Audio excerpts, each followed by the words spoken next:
Hello everyone. I'm making this video for a number of reasons. First of all, it's an opportunity to try out my portable light box that I purchased a few months ago now, and also the rotating display stand, which both of them I purchased from Green Stuff World. That's not the main reason though. The main reason I'm doing this is because I've just been watching really inspiring piece of painting skill from Dan Buman. I'll put a link to his channel and the video down below in the comments. But he is very assiduously painting up some old Bretonnian Knights from the 1990s, and slowly collecting an army, and his painting skills are just outstanding, really amazing. But now he mentioned in that particular video some of my figures, because he was talking about how he was basing the figures individually so that he could use them for a number of different rule sets, and he said that I did the same thing myself, and I really wanted to put this video up, partly to give a shout out to his channel, but also just to correct him on that point, because the figures that I have got based individually, such as this one, weren't painted by myself, and the reason I have them based individually is because I purchased them as such, and I've never felt confident to rebase them. The figures, the 100 Years War figures that I painted myself, I base for on the DBX standard of basing, so they're usually 3 figures to a base, 60 millimeters wide. But these ones I've just put, I have a sort of temporary kind of sabot type bases that I put these into, simply because I don't want to mess about with them. Now there's a link also between these figures and Dan's, and that is that I've got 12 figures that I purchased pre-painted from someone who you may well have heard of, especially if you're an old-time wargamer like myself, Bill Brewer, who was one of the founders of the South London Warlords back in the 1970s. And in the 1970s I actually lived in East Dulwich for a while, very close to where the South London Warlords used to hold their meetings, in a church hall in Barry Road, but also not far from Bill Brewer's hobby shop. He used to have a shop called the Rye Stamp and Hobby Shop, which was in Peckham Rye, just down the road from where I lived in East Dulwich. In those days you walked along a road called Murder Mile, known as Murder Mile, because of the high incidence of violent deaths that occurred on that road, so it was a bit of a rough area in those days.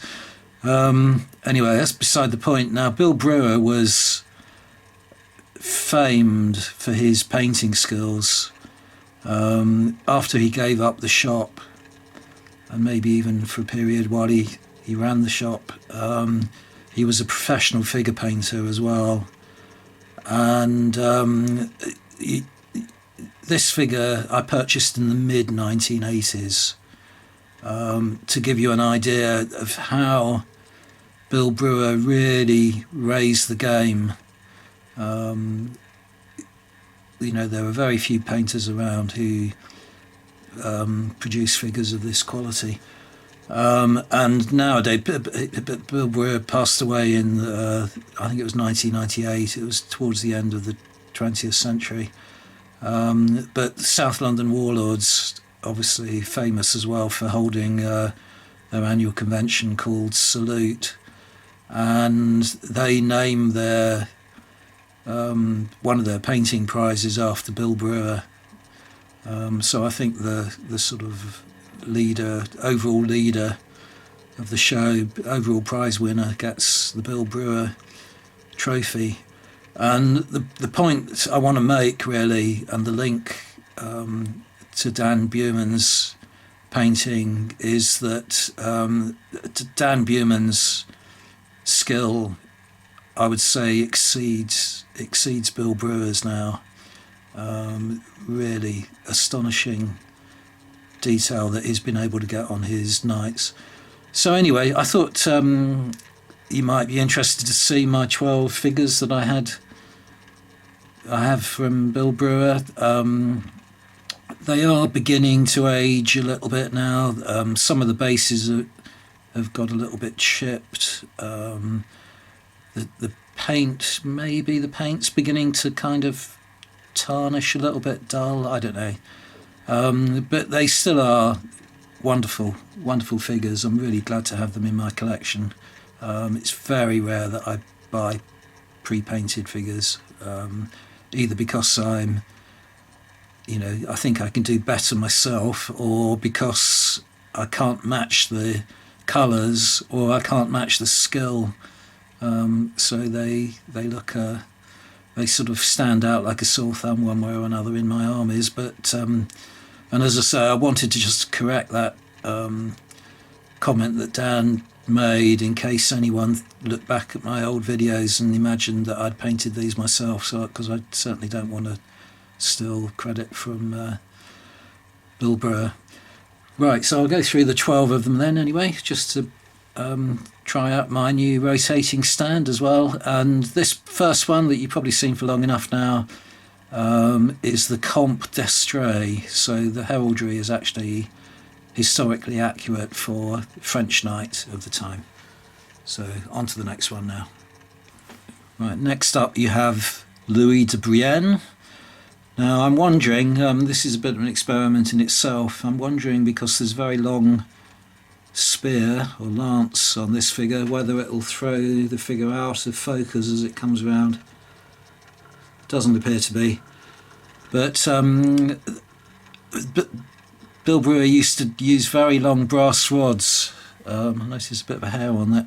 It's going around, but never mind. Yeah, he used to use very long brass rods for his lances, and I think on reflection now they're not terribly historically accurate. Can't get rid of that hair on it. Sorry. Hopefully it won't show up on camera. Yeah, I tend to sort of favour, not that I've painted any medieval knights in a long time, but I tend to favour the kind of more the heavier looking lances that companies like Essex do, with the hand. They sort of swell at the hand grip, so that you don't lose your grip on them when they make impact. But excuse me.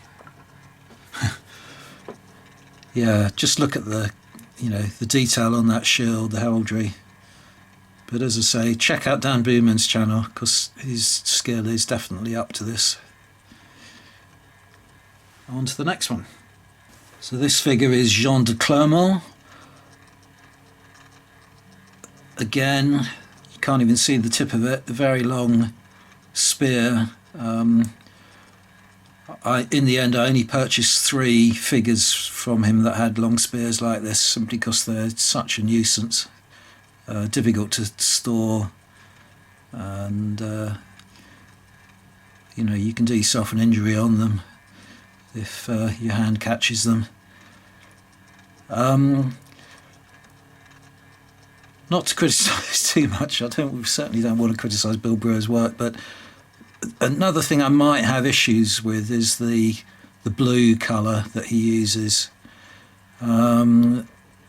I mean, they're definitely acrylics, but I'm not sure what brand he used. I have a feeling they might have been Placker paints, a German company. I haven't seen their acrylics around in many, many years. But this really is predating a lot of the paint companies as well. Mid 1980s. I'm not sure even when Games Workshop came into being. Oh yeah, the figures, by the way, are all from Essex. So Bill obviously chose to do away with Essex's own lances, which I would have preferred, and replace them with these brass rods. I mean, maybe because their weaponry is a little bit soft, their metal's a little bit soft, so they could bend. Right, this is the third of the figures with a long spear. It's the Duke of Brittany. Again, I'd make the same comment about the actual shade of blue that he's used, but just look at the beautiful way it's painted. No decals or anything like that. Same with Dan. Paints all his fleur-de-lis by hand.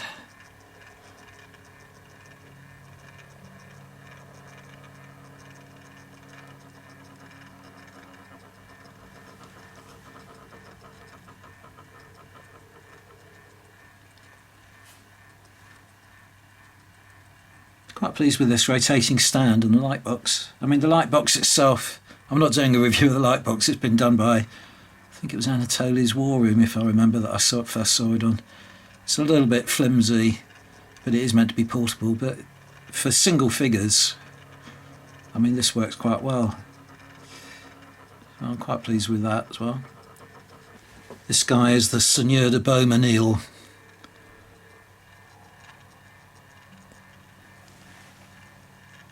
Again, Essex figure. These are all kind of early 100 Years' War. It's my particular favourite part of the 100 Years' War, so they wouldn't work for later period like Agincourt or anything like that. They're very much Crécy, Poitiers, period of Edward III and the Black Prince and so on.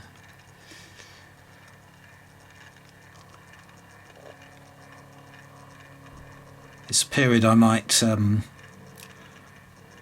take up again relatively soon, because as you probably know, I'm quite keen on the rule set Soldiers of God and Soldiers of Rome by Warwick Kinraid, and apparently he's working on a 100 Years' War version of the rules at the moment, so these figures are going to get an outing as soon as they come out. Definitely buy into that set of rules.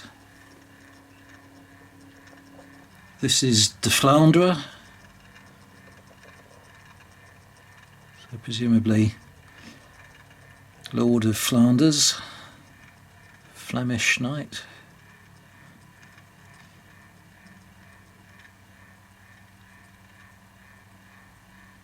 Again, Bill gets away with the blue because of the quality of his paintmanship, but it's not a colour I would have chosen myself.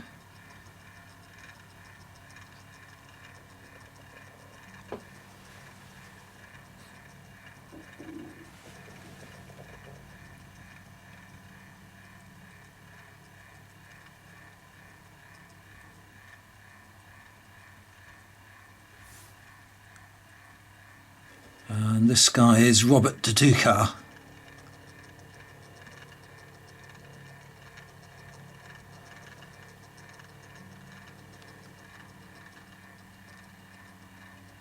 Not really giving much of a running commentary here, but I think the figure talks for itself.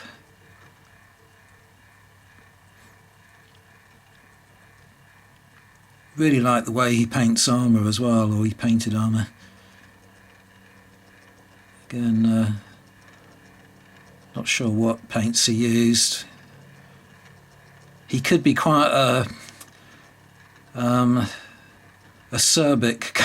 character. I know at the time when I used to go into his shop, he was very difficult to talk to sometimes. If you were new to the hobby, he was a little bit daunting, and he wouldn't give away any of his secrets or anything, definitely.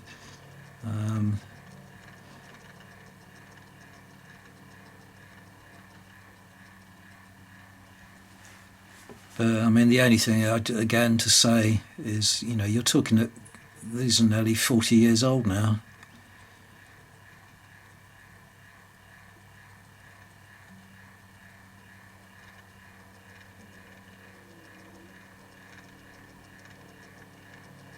And, just imagine the impression these figures made, this painting, level of painting, this standard of painting made in the 1980s.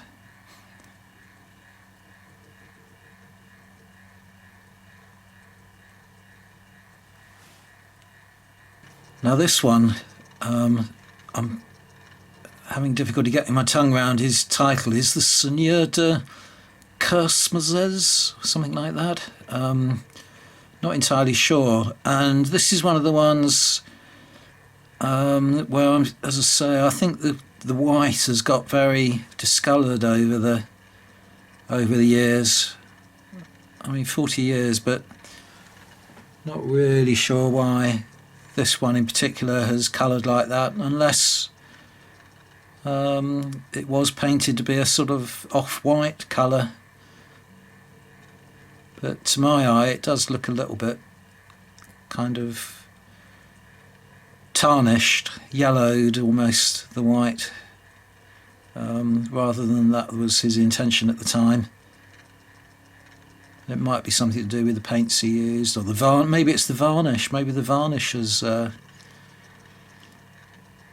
coloured over the years. I don't know. Maybe he applied a little bit too thick a coat of varnish, and there's something in it, or something in the paint itself that did that. Still a nice figure though. Certainly not going to try and touch it up. I'd ruin it. This chap is D'Armagnac. Bit plainer. No sort of barding on the horse, but the shield is quartered, and he's managed to paint the lions on it quite well, or very well. And again, nice way he's done the armour. Little kind of embellishments, like little bits of gilt around the edges and so on.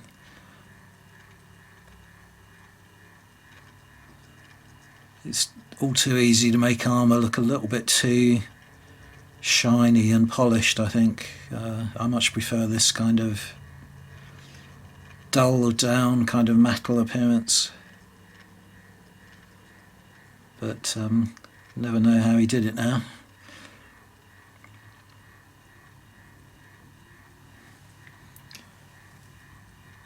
I notice on this one as well, the yellow sock on the front right leg, that seems to have yellowed as well, so maybe the white that he used was responsible for that.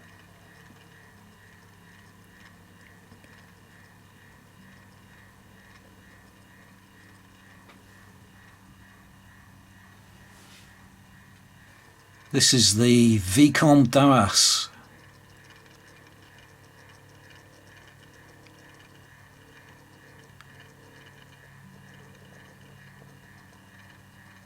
So fantastic heraldry. That's the trouble with especially the early 100 Years' War, that if you're going to wargame it, you're kind of obliged to attempt the heraldry, and I could never attain anything like this, but sometimes you just got to go for it, and do the best you can.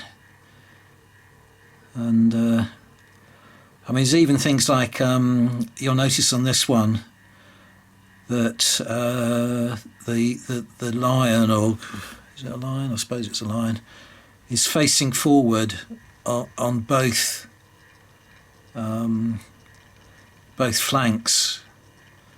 But there is some discussion about whether, you know, to be truly representative of the heraldry on the shield, shouldn't you have him facing to, you know, in one direction on both sides? So in other words, he's sort of going backwards on this flank coming round. I forget the name of there is a famous so to my shame I've forgotten it, famous illustration in a medieval manuscript of the right flank of a knight, and it does show that the heraldry in kind of the correct position rather than reverse, so that the animals are facing forwards all the time. But it looks more natural, I suppose, for it to be facing forwards on both sides.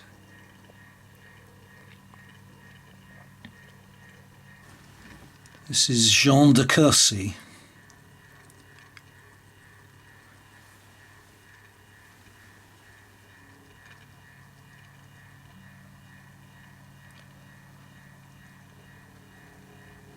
So another difficulty when you're painting heraldry is trying to represent a straight line that you're drawing over a surface that is folded and convoluted anyway, but that also you've got to represent the line bending as it sort of is on the fabric and moving with, you know, the wind and motion and so on.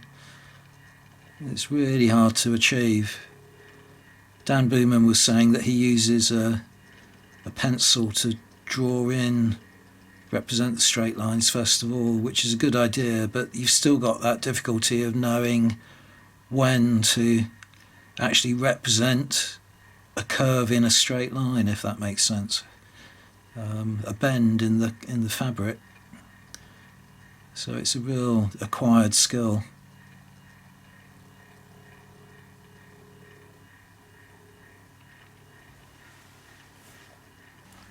Last one then. This one's a little bit difficult to read the name on the base. It's something like the Comte de Ventadola or Ventadold. I can't read it too well. So it was written in pencil a long time ago.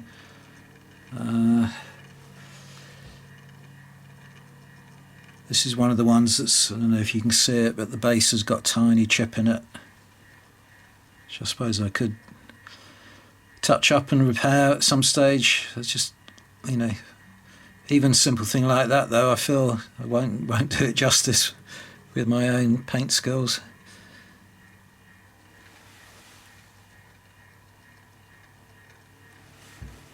So that's it. That's my 12 figures from Bill Brewer, sort of blast from the past. For those of you who can remember South London warlords in those days, and it's just to reiterate that I did not paint these figures. My skill is not up to it.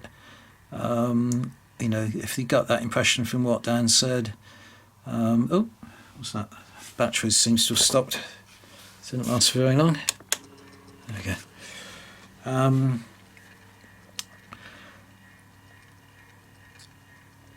Yeah, and it was an opportunity to try out my rotating display stand and light box as well from Green Stuff Worlds, and to give a big shout out to Dan's channel. There you go. The rotating stand is failed me on the last couple of minutes of the video. Yeah, check out. I'll put a link down below to Dan's video on his Bretonnian Knights. Really worth taking a look at that, admiring his skill. Thanks for watching, everyone. Bye for now.